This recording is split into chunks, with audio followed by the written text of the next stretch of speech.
നമസ്കാരം. വിദ്യാഭ്യാസത്തിനായി പെൺമക്കൾ വീട് വിട്ടിറങ്ങുന്ന കുടുംബങ്ങളിൽ ഭയം വളർത്തുന്ന വാർത്തയാണ് ഹിമാചലിൽ നിന്ന് പുറത്തുവരുന്നത്. ചെറിയ ചില കുടുംബ തർക്കങ്ങളുടെ പേരിൽ പോലും കൊലക്കത്തിയെടുക്കുന്ന ഭാര്യ ഭർത്താക്കന്മാർ. തിരുപ്പതിയിലേക്ക് പോകുമ്പോൾ അവിടെ പിടിയിലായിരിക്കുന്നത് കേരളം പോലും തിരഞ്ഞിരുന്ന സീരിയൽ കില്ലറാണ്. ഈ വാർത്തകളിലേക്കൊക്കെ നമുക്ക് പോകാം. സ്വാഗതം നിഗൂഢതകളുടെ 20-ാം മണിക്കൂറിലേക്ക്.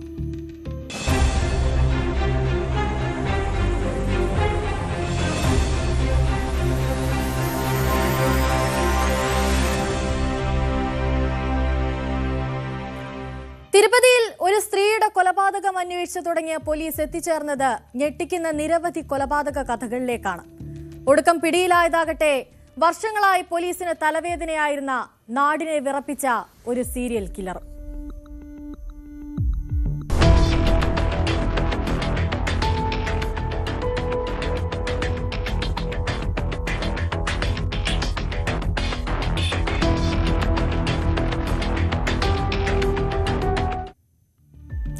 രാമചന്ദ്രപുരത്തെ മുനീശ്വരി എന്ന യുവതിയുടെ കൊലപാതകവുമായി ബന്ധപ്പെട്ട അന്വേഷണം ആരംഭിച്ചതായിരുന്നു തിരുപ്പതി പോലീസ്. അന്വേഷണം ആരംഭിച്ച് ദിവസങ്ങൾ പിന്നിട്ടപ്പോഴായിരുന്നു സമാന രീതിയിലുള്ള മറ്റു ചില കൊലപാതകങ്ങൾ കൂടി പോലീസിന്റെ ശ്രദ്ധയിൽപ്പെടുന്നത്. തുടർന്ന് നടത്തിയ അന്വേഷണത്തിൽ മറ്റു ചില കാര്യങ്ങൾ കൂടി പോലീസിന് വ്യക്തമായി. ഒറ്റയ്ക്ക് താമസിക്കുന്ന സ്ത്രീകളായിരുന്നു കൊലപാതകിയുടെ പ്രധാന ലക്ഷ്യം. കൊല ചെയ്യേണ്ട സ്ത്രീകളെ നേരത്തെ നോക്കിവെച്ച് അവരുടെ വിശ്വാസം നേടിയെടുക്കുന്ന പ്രതി അവസരം കിട്ടുമ്പോൾ അവരെ കൊന്ന് സ്ത്രീകളുടെ സ്വർണ്ണാഭരണങ്ങളുമായി കടന്നു കളയുന്നതായിരുന്നു പതിവ് രീതി. പോലീസ് കണ്ടെത്തിയ മറ്റു കേസുകളിലും സ്ത്രീകൾ കൊല്ലപ്പെട്ടിരിക്കുന്നത് സമാനമായ രീതിയിൽ തന്നെയായിരുന്നു. അതോടെയാണ് ഈ കൊലപാതകങ്ങൾക്കൊക്കെ പിന്നിൽ ഒരാൾ തന്നെയാണോ എന്ന സംശയം പോലീസിനുണ്ടാകുന്നത്. എന്നാൽ ഏതൊരു കൊലപാതകത്തിലും കൊലപാതകി പോലും അറിയാതെ പിടിക്കപ്പെടാനുള്ള എന്തെങ്കിലും തെളിവുകൾ അവശേഷിക്കപ്പെടും എന്ന് പറയും പോലെ ഇവിടെ ഈ സീരിയൽ കില്ലറിനെ പോലീസിന് മുൻപിലെത്തിച്ചത് ഒരു ഓട്ടോറിക്ഷയായിരുന്നു. ഓരോ കുറ്റകൃത്യം നടത്താനും അയാൾ ഉപയോഗിച്ചിരുന്നത് ഒരു ഓട്ടോറിക്ഷയാണ്. പിന്നീട് ഈ ഓട്ടോറിക്ഷയുമായി ബന്ധപ്പെട്ട് നടത്തിയ CCTV ട്രാക്കിങ്ങും ഇൻഫോർമന്റ് നെറ്റ്വർക്കുകളുടെ സഹായത്തോടെ നടത്തിയ അന്വേഷണവുമെല്ലാം പ്രതിയിലേക്കെത്താൻ പോലീസിനെ സഹായിച്ചു. ഇയാളുടെ സഹായിയായിരുന്ന രാജമ്മയെയും പിന്നാലെ തന്നെ പോലീസ് കസ്റ്റഡിയിലെടുത്തു. രാജമ്മയായിരുന്നു പലയിടത്തും ഇയാളെ ഒളിവിൽ കഴിയാൻ സഹായിച്ചതെന്നാണ് പോലീസ് വ്യക്തമാക്കുന്നത്. പ്രതികളിൽ നിന്ന് ഏകദേശം 20 ലക്ഷം രൂപ വിലമതിക്കുന്ന സ്വർണ്ണാഭരണങ്ങളും పోలీస్ കണ്ടെടുത്തു. కర్ణాటక ప్రాంతానికి సంబంధించిన వ్యక్తి మర్డర్ ఫర్ గెయిన్స్ ఒంటరి మహిళలను లక్ష్యంగా చేసుకొని వారి దగ్గరున్న బంగారంతో పాటు వారిని చంపివేయడంలో ఎక్స్పర్ట్ అయిన ఒక వ్యక్తిని అరెస్ట్ చేయడం జరిగింది. అతని పేరు విశ్వనాథ్ అలియాస్ ప్రశాంత్ అలియాస్ అజీజ్ అని పేరు పెట్టుకోవడం జరిగింది. ముఖ్యంగా ఇటీవల కాలంలో తిరుచానూరులో 2 మర్డర్ ఫర్ గెయిన్స్ ఇద్దరు లేడీస్ని చంపడం, అదేవిధంగా రామచంద్రాపురంలో ఒక పర్సన్ని చంపడం జరిగింది. అదేవిధంగా పిచ్చాటూరులో ఈ 4 కేసెస్ని మనం డిటెక్ట్ చేసి అతన్ని అరెస్ట్ చేయడం జరుగుతుంది. രാജ്യത്തുടനീളം നടന്ന കൊലപാതകങ്ങളും കവർച്ചകളും ഉൾപ്പെടെ 21 കേസുകളിൽ പ്രതിയാണ് വിശ്വനാഥ് എന്ന ആ സീരിയൽ കില്ലർ. പ്രശാന്ത് എന്നും അസീസ് എന്നും അറിയപ്പെട്ടിരുന്ന വിശ്വനാഥ് വർഷങ്ങളായി ഒളിവിൽ കഴിയുകയായിരുന്നു. പോലീസിൽ നിന്നും രക്ഷപ്പെടാനായി ഇടയ്ക്കിടെ പേര് മാറ്റി വിവിധയിടങ്ങളിൽ താമസിക്കുക എന്നതായിരുന്നു ഇയാളുടെ പതിവ് രീതി. ഇതായിരുന്നു ഇയാളിലേക്ക് എത്താൻ പോലീസിന് തടസ്സമുണ്ടാക്കിയത്. കർണാടക, കേരളം, ആന്ധ്രാപ്രദേശ് എന്നിവിടങ്ങളിൽ ഇയാൾ മോസ്റ്റ് വാണ്ടഡ് ക്രിമിനലാണ്.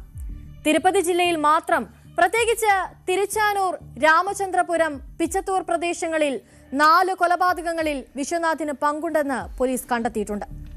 2018-ൽ കേരളത്തിൽ വെച്ച് നടന്ന ഒരു കൊലപാതക കേസിൽ വിശ്വനാഥ് ശിക്ഷിക്കപ്പെട്ടിരുന്നു.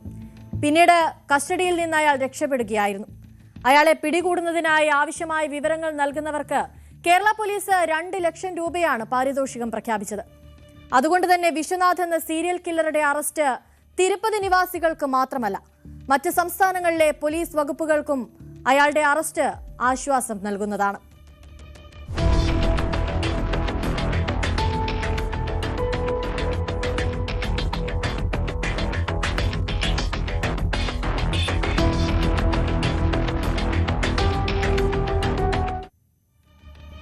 ഛത്തീസ്ഗഡിലേക്ക് പോകുമ്പോൾ അവിടെ ഒരു ടെന്റ് ബിസിനസ്സുകാരന്റെ കൊലപാതകം തെളിയിച്ചത് ഒരു സ്കൂട്ടറാണ്.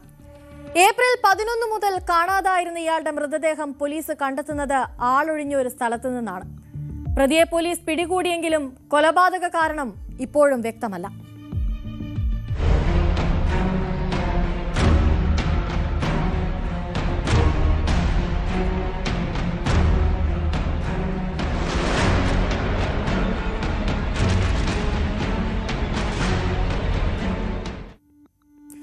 ഛത്തീസ്ഗഡിലെ കൊണ്ടഗാവ് ജില്ലയിലാണ് സംഭവം നടക്കുന്നത്. അവിടുത്തെ പ്രധാനപ്പെട്ട ഒരു ടെന്റ് ബിസിനസ്സുകാരനായിരുന്നു സുരേഷ് ചൗഹാൻ. ഈ മാസം 11-ാം തീയതി പതിവ് പോലെ തന്റെ ബിസിനസ്സുമായി ബന്ധപ്പെട്ടുള്ള ആവശ്യങ്ങൾക്കായി പുറത്തുപോയതായിരുന്നു സുരേഷ്. എന്നാൽ പിന്നീട് അയാൾ മടങ്ങി വന്നില്ല. ജോലി സംബന്ധമായി എവിടേക്കെങ്കിലും പോയതാകാമെന്ന് കുടുംബം ആദ്യം കരുതിയെങ്കിലും പിന്നീട് സംശയം തോന്നിയ കുടുംബം പോലീസിൽ പരാതി നൽകുകയായിരുന്നു. കുടുംബത്തിന്റെ പരാതിയിൽ അന്വേഷണം ആരംഭിച്ച കൊണ്ടഗാവ് പോലീസ് പലയിടത്തും തെരച്ചിൽ നടത്തിയെങ്കിലും സുരേഷിനെ കണ്ടെത്താനായില്ല.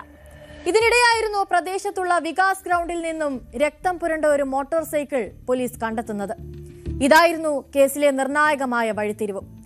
അന്വേഷണം മോട്ടോർ സൈക്കിളിലേക്ക് തിരിച്ച പോലീസ് അത് കണ്ടെത്തിയ പ്രദേശത്താകെ പിന്നീട് തെരച്ചിൽ നടത്തി. തെരച്ചിലിനൊടുവിൽ സമീപത്തെ വൃത്തിഹീനമായൊരു പ്രദേശത്തു നിന്നും കുഴിച്ചിട്ട നിലയിൽ സുരേഷിന്റെ മൃതദേഹം പോലീസ് കണ്ടെടുത്തു. പിന്നാലെ തന്നെ പ്രതിക്കായുള്ള അന്വേഷണവും പോലീസ് ആരംഭിച്ചു. ഇതിനായി പ്രദേശത്തെ ഏകദേശം 150ഓളം CCTV ദൃശ്യങ്ങൾ പോലീസ് പരിശോധിച്ചു. അന്വേഷണത്തിനൊടുവിൽ പ്രതിയെന്ന് സംശയിക്കുന്ന ആളെ പോലീസ് പിടികൂടുകയും ചെയ്തു. കൊലപാതകവുമായി ബന്ധപ്പെട്ട അന്വേഷണങ്ങൾ തുടരുകയാണെന്നാണ് പോലീസ് നൽകുന്ന വിശദീകരണം. अभी शव की पुष्टि हो गई है, घर वालों से हमने पहचान करवा लिया है. सुरेश चौहान नाम है उनका, इनके कोंडागांव के लोकल टेंट व्यापारी है वो. और आगे हम इन्वेस्टिगेशन, उसका नाम अभी पूछताछ चल रही है. ठीक है, बाकी सारी चीज़ें क्लियर होने के बाद आपको अलग से बताया जाएगा. ഇതാണ് പോലീസ് നൽകുന്ന വിശദീകരണം. എന്തിനാണ് ഇയാൾ കൊലപാതകം നടത്തിയതെന്ന് ഇപ്പോഴും വ്യക്തമല്ല. പലതരത്തിലുള്ള സംശയങ്ങളാണ് സംഭവവുമായി ബന്ധപ്പെട്ട് ഇപ്പോഴും നിലനിൽക്കുന്നത്. കവർച്ചയ്ക്ക് വേണ്ടിയാണോ അതോ വാതുവെപ്പുമായി ബന്ധപ്പെട്ടുള്ള തർക്കമാണോ കൊലപാതക കാരണമെന്നാണ് പോലീസും പ്രധാനമായി അന്വേഷിക്കുന്നത്. പ്രതിക്കെതിരെ കർശന നടപടി സ്വീകരിക്കണമെന്നാണ് സുരേഷിന്റെ കുടുംബം വ്യക്തമാക്കുന്നത്. സംഭവത്തിൽ സുരേഷിന്റെ സഹോദരന്റെ പ്രതികരണം കൂടി നമുക്കൊന്ന് കേൾക്കാം. अकेले आरोपी का काम नहीं है, इसके साथ में 8-10 लोगों का मिलजुल के किया हुआ घटना है. मेरा एक ड्राइवर है, अपना बीजापुर में रहता है और वहाँ पे पिकअप चलाता है. उसने फ़ोन किया था सुरेश भाई को, छोटे भाई को. तो उस समय में वो भाई फ़ोन उठाया और उसने वो पिकअप में डीजल डलाने के लिए पैसा मांगा. तो उसने वहाँ से उसको ऑनलाइन पेमेंट किया. तो जो ड्राइवर सुना उसका कहना था कि काफ़ी लोग थे वहाँ पे और बातचीत हो रही थी, हो हल्ला हो रहा था. मेरा भाई को उतना ऑनलाइन का ज्ञान नहीं है तो उसको काफ़ी समय लगता था. लेकिन जब वो पेमेंट प्रोसेस किया वो तो तुरंत तत्काल हुआ है, समय नहीं लगा उसमें. इसमें काफ़ी लोग शामिल हैं, और भी नहीं, काफ़ी लोग शामिल हैं. കൊലപാതകത്തിന് പിന്നിലെ കാരണം സ്ഥിരീകരിക്കുന്നതിനും സംഭവം നടന്നത് എങ്ങനെയെന്ന് വിലയിരുത്തുന്നതിനുമായി കൂടുതൽ ഫോറൻസിക് പരിശോധനകൾ ഇപ്പോൾ നടന്നു വരികയാണ്. കാണാതായ സമയത്ത് ചൗഹാൻ സ്വർണ്ണാഭരണങ്ങളും പണവും കൈവശം വെച്ചിരുന്നതായി റിപ്പോർട്ടുകൾ ഉള്ളതിനാൽ തന്നെ മോഷണമായിരിക്കാം കൊലപാതകത്തിന് പിന്നിലെന്നാണ് പ്രാഥമിക കണ്ടെത്തലുകൾ സൂചിപ്പിക്കുന്നത്. വരും ദിവസങ്ങളിൽ കൊലപാതകവുമായി ബന്ധപ്പെട്ട കൂടുതൽ വിവരങ്ങൾ അധികൃതർ വെളിപ്പെടുത്തുമെന്ന് പ്രതീക്ഷിക്കാം.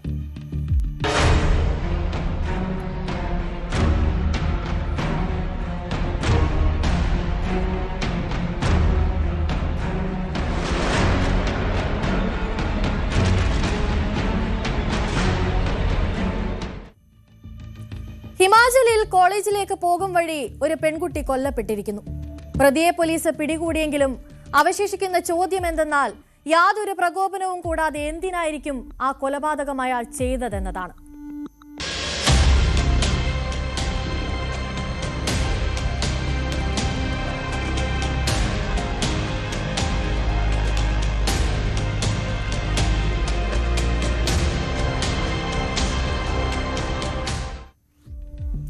ഹിമാചൽ പ്രദേശിലെ മാണ്ഡി ജില്ലയിൽ ഇന്ന് രാവിലെയാണ് സംഭവം നടക്കുന്നത്.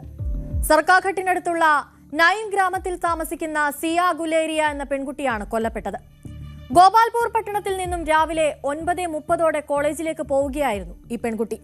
പെട്ടെന്നായിരുന്നു ബൈക്കിലെത്തിയ ആക്രമി പെൺകുട്ടിയെ ആക്രമിച്ചത്. എന്തിനാണ് തന്നെ ആക്രമിക്കുന്നതെന്നോ അയാൾ ആരാണെന്ന് മനസ്സിലാക്കുന്നതിനോ മുൻപേ തന്നെ ആക്രമി പെൺകുട്ടിയെ കുത്തി പരിക്കേൽപ്പിച്ചിരുന്നു. അയാൾ ആ പെൺകുട്ടിയുടെ കഴുത്തറുത്തതിന് പിന്നാലെ കഴുത്തിലും കയ്യിലും ആഞ്ഞു കുത്തുകയായിരുന്നു. തൊട്ടു പിന്നാലെ തന്നെ അയാൾ അവിടെ നിന്നും ഓടി രക്ഷപ്പെടുകയും ചെയ്തു. എന്തിനായിരിക്കും അയാൾ ആ കൊലപാതകം നടത്തിയിട്ടുണ്ടാവുക? അതും വെറും 19 വയസ്സ് മാത്രം പ്രായമുള്ള പെൺകുട്ടിയോട് വൈരാഗ്യം തോന്നാനും മാത്രം എന്തായിരിക്കും സംഭവിച്ചിട്ടുണ്ടാവുക? പെൺകുട്ടിയോട് പ്രതിക്ക് എന്തെങ്കിലും തരത്തിലുള്ള മുൻവൈരാഗ്യം ഉണ്ടായിരുന്നിരിക്കുമോ എന്നതൊക്കെ ഇപ്പോൾ ഒരു സംശയമായി അവിടെ നിലനിൽക്കുകയാണ്. സംഭവത്തിൽ പോലീസിന്റെ പ്രതികരണം ഇങ്ങനെയാണ്. जिस पर पुलिस थाना सरका घाट में हत्या का मुकदमा दर्ज किया गया है। मुकदमा 55/2026 दिनांक 13/4/2026 को धारा 103(1) के तहत दर्ज किया गया है। मौका पर पहुंचकर सबसे पहले जो है मौका को सुरक्षित रखा गया जब तक वहां पर स्टेट एफएसएल की टीम ना पहुंच जाए।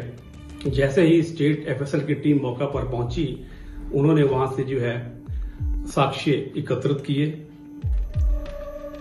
मृतका के शरीर पर काफी चोटों के निशान पाए गए। मृतका का शरीर का निरीक्षण करने के बाद जो है शव को पोस्टमार्टम हेतु नेर चौक मेडिकल कॉलेज भेजा गया है।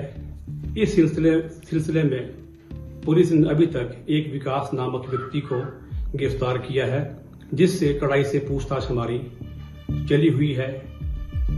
आगे आने वाले दिनों में इस अक्यूज को सक्षम न्यायालय में पेश करने के बाद इसका पुलिस रिमांड हासिल किया जाएगा। സംഭവം നടന്നതിന് പിന്നാലെ നാട്ടുകാർ വിവരമറിയിച്ചതിനെ തുടർന്ന് പോലീസ് എത്തുകയും പെൺകുട്ടിയുടെ മൃതദേഹം ആശുപത്രിയിലേക്ക് കൊണ്ടുപോവുകയും ചെയ്തു.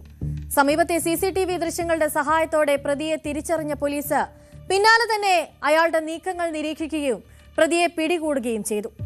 പെൺകുട്ടി മരണപ്പെട്ട് മണിക്കൂറുകൾക്കുള്ളിൽ തന്നെ പ്രതി പിടിക്കപ്പെട്ടെങ്കിലും എന്തിനു വേണ്ടി അയാൾ പെൺകുട്ടിയെ കൊന്നു എന്നതിന് ഇപ്പോഴും വ്യക്തത ലഭിച്ചിട്ടില്ല. സംഭവത്തിൽ സർക്കാരിനെതിരെയും വലിയ തരത്തിലുള്ള പ്രതിഷേധമാണ് ഇപ്പോൾ ഉയരുന്നത്.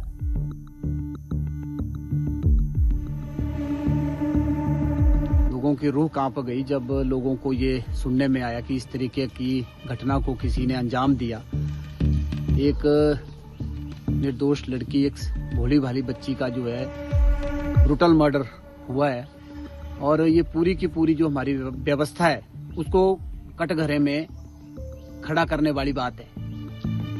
जिस तरीके से अपराधी सिर उठा रहे हैं और कानून व्यवस्था जो है असहाय नजर आ रही है, यह अपने आप में एक सोचने वाली बात है, एक चिंता करने वाली बात है।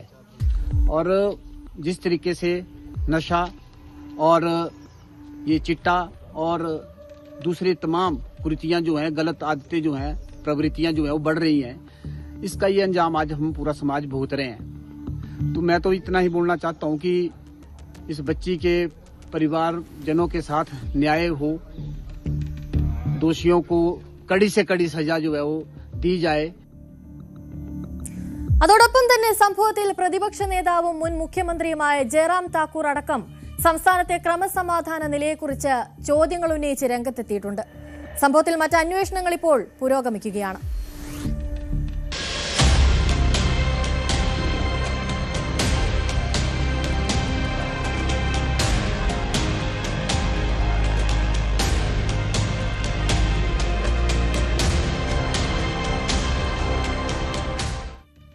ഇടവേളയ്ക്ക് ശേഷം മടങ്ങിയെത്താം.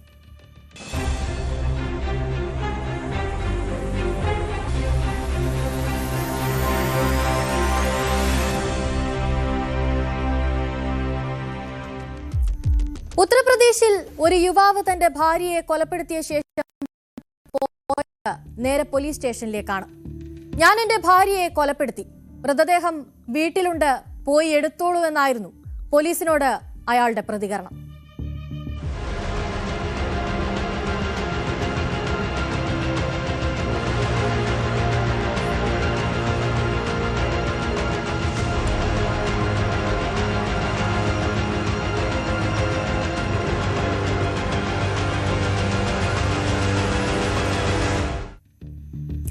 ഉത്തർപ്രദേശിലെ സാംബാൽ ജില്ലയിലാണ് ഈ കൊലപാതകം നടക്കുന്നത്. അവിടെയായിരുന്നു ജ്യോതി പ്രജാപതിയും ഭർത്താവ് ദുർഗേഷ് പ്രജാപതിയും താമസിച്ചിരുന്നത്. ബദായൂൺ ജില്ലയിൽ നിന്നുള്ള ജ്യോതി 1 വർഷം മുൻപാണ് ദുർഗേഷിനെ വിവാഹം ചെയ്ത് സാമ്പാലിലേക്ക് വരുന്നത്. എന്നാൽ മാസങ്ങൾക്കുള്ളിൽ തന്നെ ഇരുവർക്കും തമ്മിൽ എന്തൊക്കെയോ കാര്യങ്ങളെ ചൊല്ലി തർക്കമുണ്ടാവുക പതിവായി. ഇതിന് പിന്നാലെ ദുർഗേഷ് തന്റെ ഫാം ഹൌസിലേക്ക് താമസം മാറ്റുകയായിരുന്നു. ദുർഗേഷ് താമസം മാറിയെങ്കിലും കുടുംബ പ്രശ്നങ്ങൾ അപ്പോഴും തുടരുന്നുണ്ടായിരുന്നു. കഴിഞ്ഞ ദിവസവും പതിവ് പോലെ തന്നെ ഇരുവരും തമ്മിൽ തർക്കമുണ്ടായി. തർക്കത്തിന് പിന്നാലെ ദുർഗേഷ് ജ്യോതിയെ വീടിനുള്ളിൽ വെച്ച് ഇരുമ്പ് വടികൊണ്ട് അടിച്ചു കൊല്ലുകയായിരുന്നു. കൊലപാതകത്തിന് പിന്നാലെ വീട് പൂട്ടി അയാൾ പോയത് അടുത്തുള്ള പോലീസ് സ്റ്റേഷനിലേക്കായിരുന്നു. അവിടെ വെച്ച് അയാൾ കൊലക്കുറ്റമേൽക്കുകയും പോലീസ് അയാളെ അറസ്റ്റ് ചെയ്യുകയും ചെയ്തു. ദുർഗേഷിന്റെ അറസ്റ്റിന് ശേഷം വീട്ടിലെത്തിയ പോലീസ് ജ്യോതിയുടെ മൃതദേഹം പോസ്റ്റ്മോർട്ടത്തിനായി അയച്ചതായി ASP കുൽദീപ് സിംഗ് പറഞ്ഞു. एयरपोर्ट पुलिस स्टेशन गोटे मीन्स दुटा होमिसाइड होती रिकवर मिलता इमिडिएटली मु नहीं जाइए और IACB जाइए से अक्यूज्ड आइडेंटिफाई होती रंजिता गौड़ा से सस्पेक्ट करी हस्बैंड इलिसिट रिलेशन से दुटा छुआ minor child Jio approximately 10 years or 5 years से तांको टांगिया एक्स से तांको असाल्ट करले परवर्त समय रे से तांकरा वेजिटेबल कटर से भी तांको निजे असाल्ट करछि. നിലവിൽ ദുർഗേഷിനെ ചോദ്യം ചെയ്തപ്പോൾ ലഭിച്ച വിവരങ്ങളുടെ അടിസ്ഥാനത്തിലാണ് പോലീസ് അന്വേഷണം നടത്തുന്നത്. ഇതുവരെയുള്ള അന്വേഷണത്തിലും ചോദ്യം ചെയ്യലിലും കുടുംബ തർക്കം തന്നെയാണ് കൊലപാതകം എന്നാണ് വ്യക്തമാകുന്നത്. പോസ്റ്റ്മോർട്ടം റിപ്പോർട്ട് അടക്കം പുറത്തു വരുന്നതോടെ കാര്യങ്ങളിൽ കൂടുതൽ വ്യക്തത വരുമെന്ന് തന്നെ നമുക്ക് പ്രതീക്ഷിക്കാം.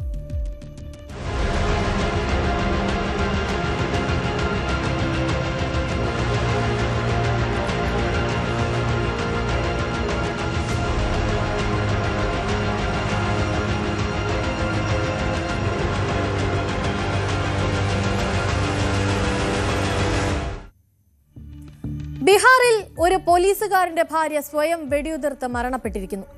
പോലീസുകാർ ഇതൊരു ആത്മഹത്യയെന്ന് പറയുമ്പോഴും മരണപ്പെട്ടയാളുടെ വീട്ടുകാർ പറയുന്നത് ഇതൊരു കൊലപാതകമാണെന്നാണ്. എന്താകും വീട്ടുകാർ ഇത്തരമൊരു സംശയം ഉന്നയിക്കാനുള്ള കാരണം?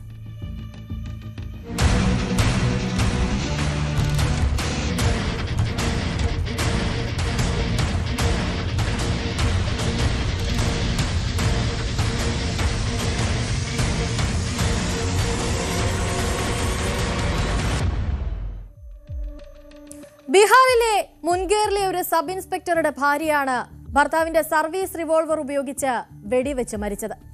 സഫിയ സറായ് പോലീസ് ഔട്ട് പോസ്റ്റിലെ വാടക വീട്ടിലായിരുന്നു ഈ പോലീസുകാരനും ഭാര്യയും താമസിച്ചിരുന്നത്.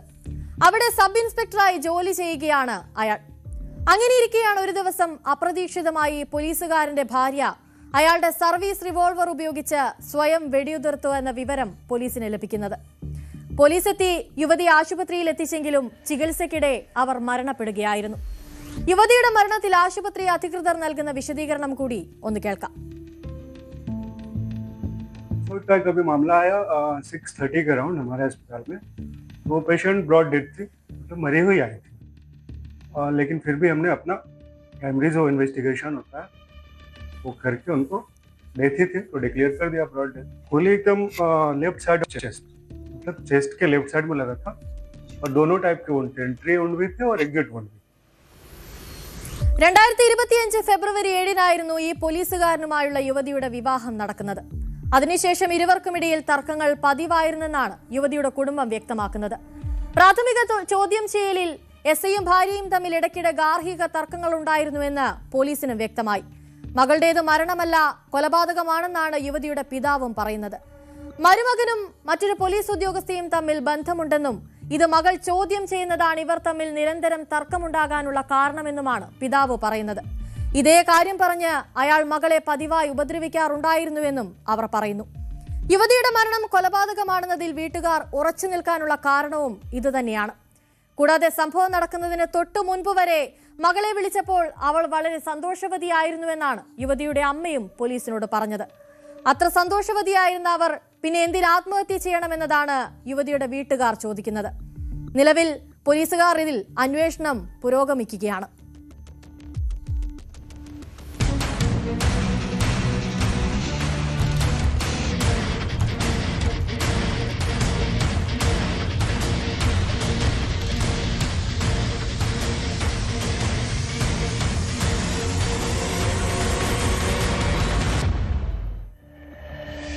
20th അവർ പൂർണ്ണമാവുകയാണ്. നമസ്കാരം.